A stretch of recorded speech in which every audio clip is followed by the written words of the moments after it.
saya Siva. Jadi di sini saya akan menjelaskan salah satu jenis investasi baru yang bernama P2P atau biasa disebut peer-to-peer lending.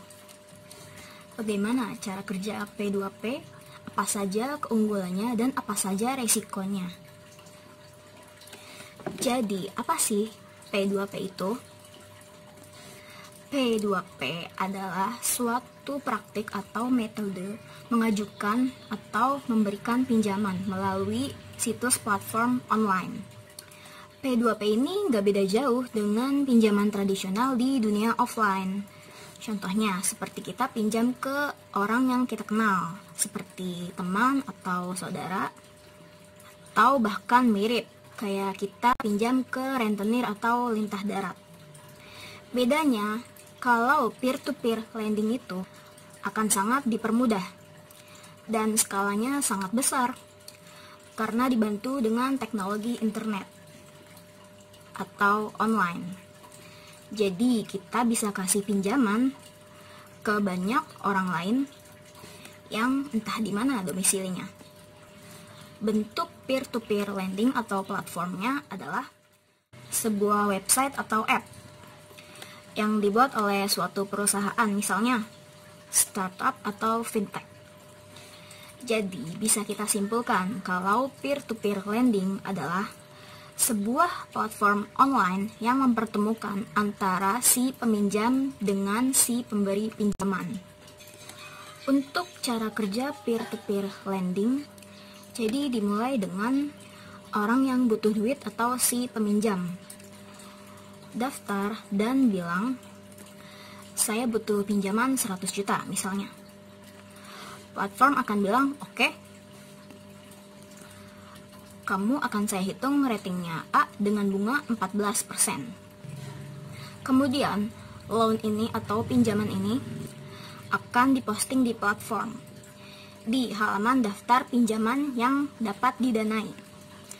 Lalu kita dan semua pemberi pinjaman atau pendana itu bisa ramai-ramai meminjamkan uang kita dengan jumlah yang berbeda-beda. Terserah kita sampai akhirnya mencapai 100 juta. Misalnya, untuk pinjaman 100 juta itu saya akan setor 500 ribu aja. Setelah sampai 100 juta, platform akan mencairkan dana tadi ke peminjam. Ini kelihatan bahwa platform sendiri tidak akan meminjamkan uang. Di sini kita, para pemberi pinjaman, akan mendapatkan bunga yang dekat dengan 14%. Tapi kalau akhirnya peminjam tidak bisa bayar, kita sebagai pemberi pinjaman yang akan kena, uangnya akan ludes. Platform akan bilang, kami hanya platform, kami hanya mediator, resiko ditanggung sendiri. Resikonya besar, tapi keuntungannya juga ada. Yang pertama, sebagai peminjam, keuntungannya adalah bunganya lebih kecil. Contohnya, saat ini di bank bunga KTA itu bisa mencapai sekitar 20%. Sedangkan kalau di peer-to-peer lending bisa dapat serendah 13%. Ini karena perusahaan peer-to-peer lending itu jauh lebih kecil dan juga lebih efisien dari bank.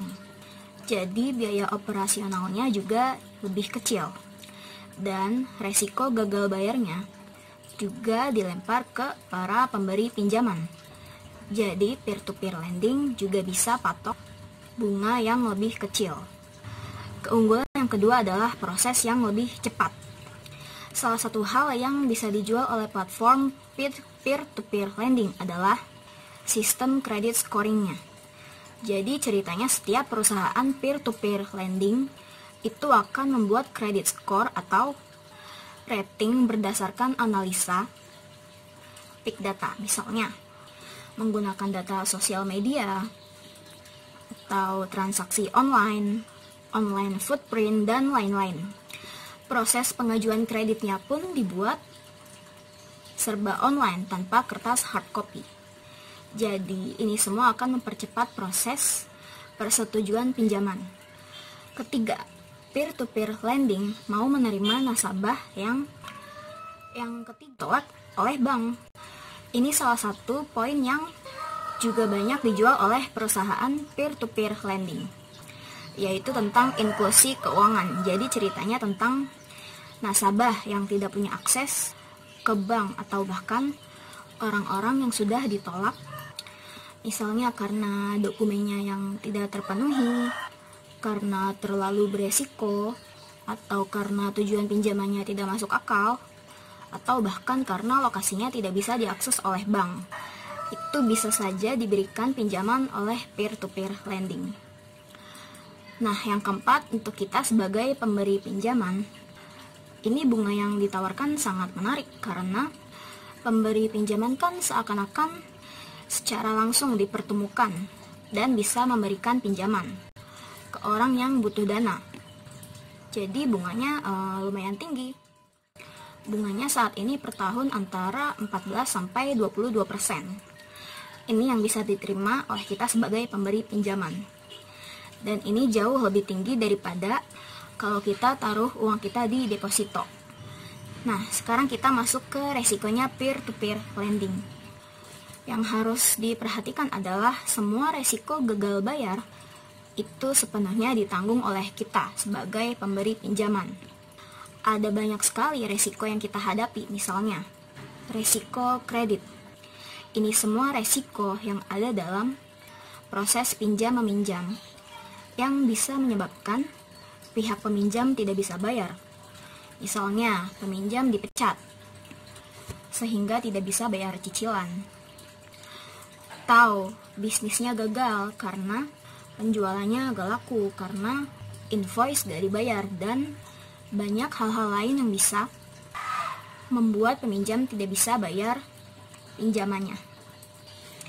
Yang kedua itu fraud atau identity theft. Kalau ada peminjam yang berhasil daftar memakai data palsu, berarti pembayaran pertama aja tidak akan ada, jadi hilang semua uang yang kita pinjamkan. Kalau ada peminjam yang fraud atau sengaja daftar untuk menipu platform, pada akhirnya yang akan jadi korban ya kita sebagai pemberi pinjaman.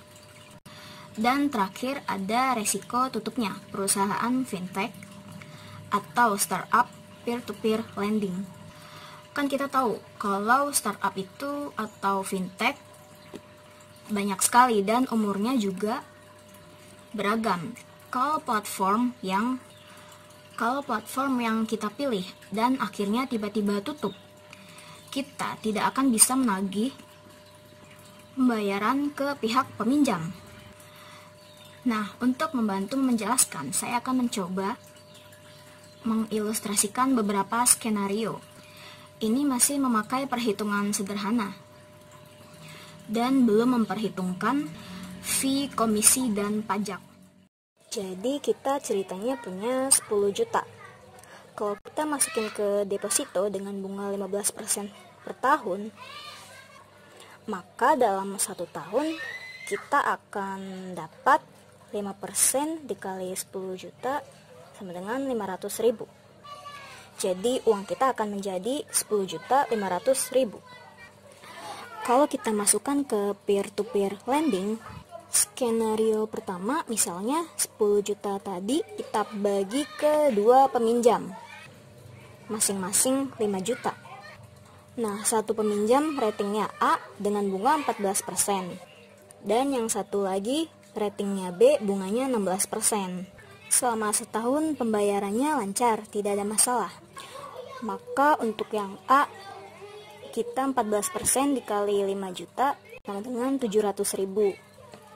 Untuk yang B, kita akan dapat 16% dikali 5 juta sama dengan 800.000. Totalnya 700.000 ditambah 800.000 adalah 1,5 juta atau 15%. Jadi total yang dikembalikannya adalah 11.500.000. Lebih tinggi dari deposito dan semua senang. Nah, yang skenario kedua sama seperti yang di atas, tapi ternyata setelah 6 bulan peminjam rating B usahanya bangkrut. jadi sudah tidak bisa bayar cicilannya. Harusnya dia bayar 5 juta plus bunga 800.000, tapi dia hanya bisa bayar setengahnya, yaitu 2,9 juta. Jadi kita hanya dikembalikan 5,7 juta di peminjam rating A dan 2,9 juta dari peminjam yang rating B. Dari modal awal kita 10 juta. Di sini kita udah langsung rugi 1,4 juta. Atau minus 14%.